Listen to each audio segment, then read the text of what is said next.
Do you remember AC Bloodlines? The game that released back in 2009 and featured Altair? Yup, there are multiple games like this, but sadly, most of you, if not all of you, forgot about them. And I guarantee you, some of them are the exact ones almost all of you played in your childhood, as some of them were ambitious handheld prequels, while others were surprisingly deep mobile exclusives. And in this video, we won't be looking at the mainline console titles, but instead, we're taking a look at the forgotten Assassin's Creed games. And if you remember playing any of these back in the day, let us know in the comments. As I mentioned in the intro, Assassin's Creed Bloodlines is one of those titles that didn't really stand the test of time and got forgotten pretty quickly. Released for the PSP in 2009, it was actually a pretty big deal back then, something we're talking about at the time. Now, most of you might be wondering, what does it actually offer to the lore? Was it even important? Well, the short answer is yes. In its own way, it was. If you're deeply into the AC lore, you'll know that this game fills in some important gaps in Altair's life. For example, it explores how Altair and Maria grew closer, which directly ties into that one moment we see in AC2. It helps expand the lore even further by connecting it to Desmond's bloodline and how he traces back to Altair. On top of that, we also got more action with Altair this time, with actual cutscenes, something that surprisingly wasn't even present in the original Assassin's Creed. We see him using the Apple of Eden, fighting enemies, and ultimately dealing with the Templars in Cyprus. All of this combined makes it a pretty important title, especially for Altair fans. Now, while it does get praise for its story, I personally didn't enjoy the gameplay that much. Of course, it was made for the PSP, so that's understandable, but it still affects the experience. That said, I really appreciated what it added to the already established massive Assassin's Creed lore.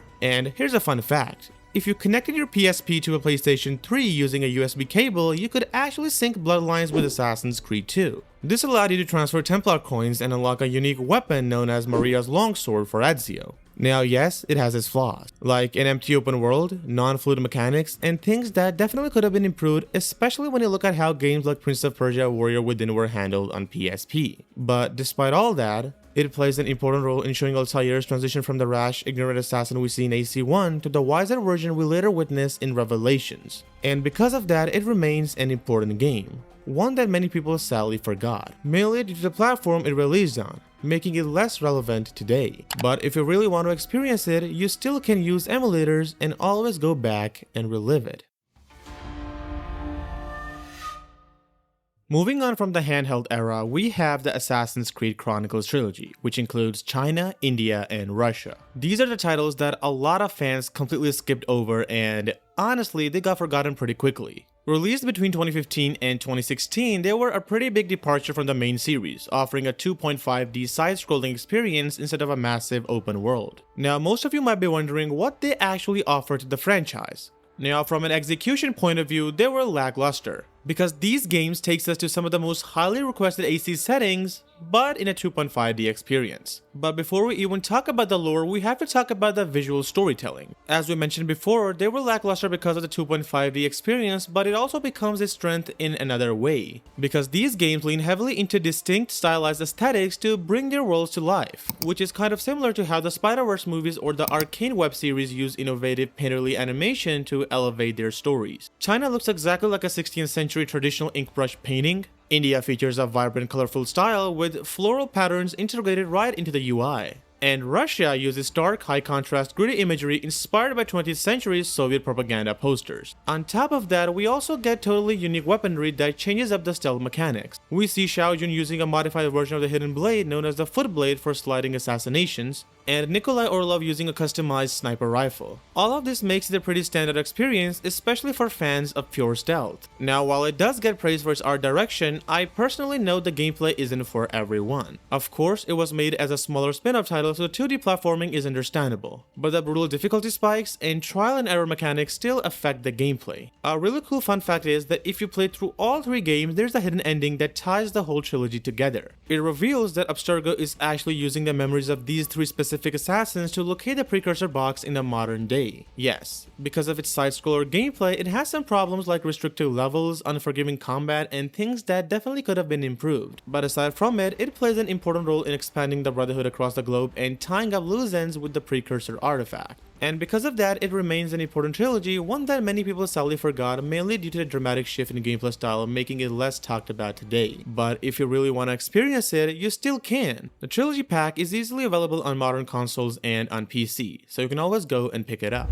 It's kind of funny how some of these games just disappeared over time. But now that you know most of them, you might actually want to try them out yourself. And honestly, there's no better time than now because this video is sponsored by Aniba. Aniba is a digital marketplace where you can grab games for pretty much any platform, including Assassin's Creed titles, often at some of the best prices out there. So if something caught your eye in this video, you already know where to go. Just make sure to check out the links in the description and the about section so that you go to the right place. So don't forget to check it out. Now let's go back even further. Before Bloodlines, Ubisoft made their first real attempt at shrinking the Assassin's Creed experience down to a pocket-sized screen. Released in the year 2008 for the Nintendo DS and early smartphones, we got Assassin's Creed Altair's Chronicles. At first glance, it looks like a heavily downgraded, blocky version of the original game. And today, you might even think it's a cheap cash grab. But story-wise, it's actually a direct prequel. The plot takes place exactly 1 year before AC1. And if you ever wondered why Altair was so arrogant and overconfident at the start of the first game, this story sets the stage perfectly. He is sent to track down a precursor artifact known as the Chalice, and here's the twist. The artifact isn't a cup or a piece of Eden, it's actually a woman named Adha. Now let's be real. Playing this today is definitely rough. They tried cramming full 3D platforming and sword combat onto the DS and the hardware simply couldn't keep up. The controls are stiff and there are bizarre touchscreen minigames where you tap pressure points to interrogate targets. One of the funniest moments is a massive continuity error. In Altair's Chronicles, you freely use a grappling hook and explosives. Yet a year later in AC1, Altair has apparently forgotten they even exist. The grappling hook disappeared from the AC series until AC Syndicate years later. It's definitely dated and the mobile versions are basically lost to the internet, making it true lost media. But as the very first spin-off that dared to expand the lore and explore Altair's past, it holds a weirdly special place in the franchise's history. It's flawed, clunky, and niche, but in a way that's part of its charm. And that's what makes it nostalgic.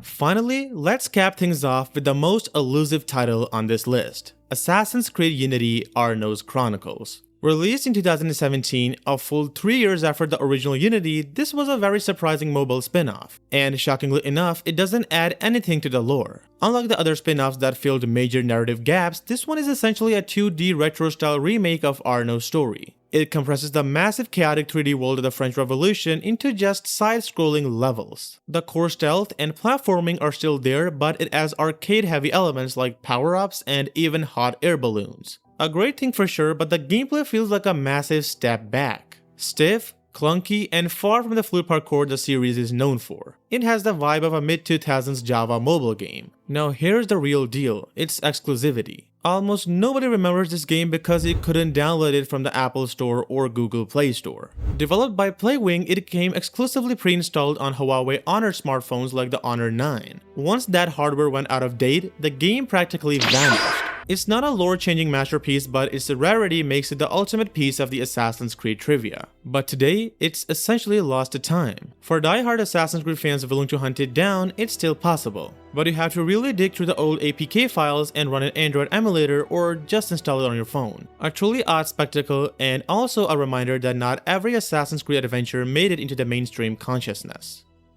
Coming to the final forgotten game on the list, Assassin's Creed Identity. It was released in the year 2016 for iOS and Android, and was actually a massive deal at the time because Ubisoft was attempting something highly ambitious, like cramming a full 3D console-quality Assassin's Creed game right onto your phone. Now, since it was a mobile experience, you might be wondering what does it actually bring to the table? Was it just a generic spin-off, or does it offer something to the lore as well? Well, the answer is that if you love the Ezio era, it actually offered a lot. Instead of stepping into the shoes of an established protagonist, Identity lets you create and customize your very own assassin, and something that was a huge first for the franchise. The story runs right alongside the events of Assassin's Creed 2 and Brotherhood during the Italian Renaissance. You literally get to cross paths with assassins like Niccolo Machiavelli and Ezio himself. It also expands the lore by introducing a new faction, the Crows. That was a specialized Templar task force created by the Borgias, specifically trained to mimic assassin parkour and fighting styles to hunt our Brotherhood down. All of this makes it a pretty vital piece of the puzzle for fans of that specific time period. Now, while the concept was fantastic, let's be real, the actual gameplay was a mixed bag.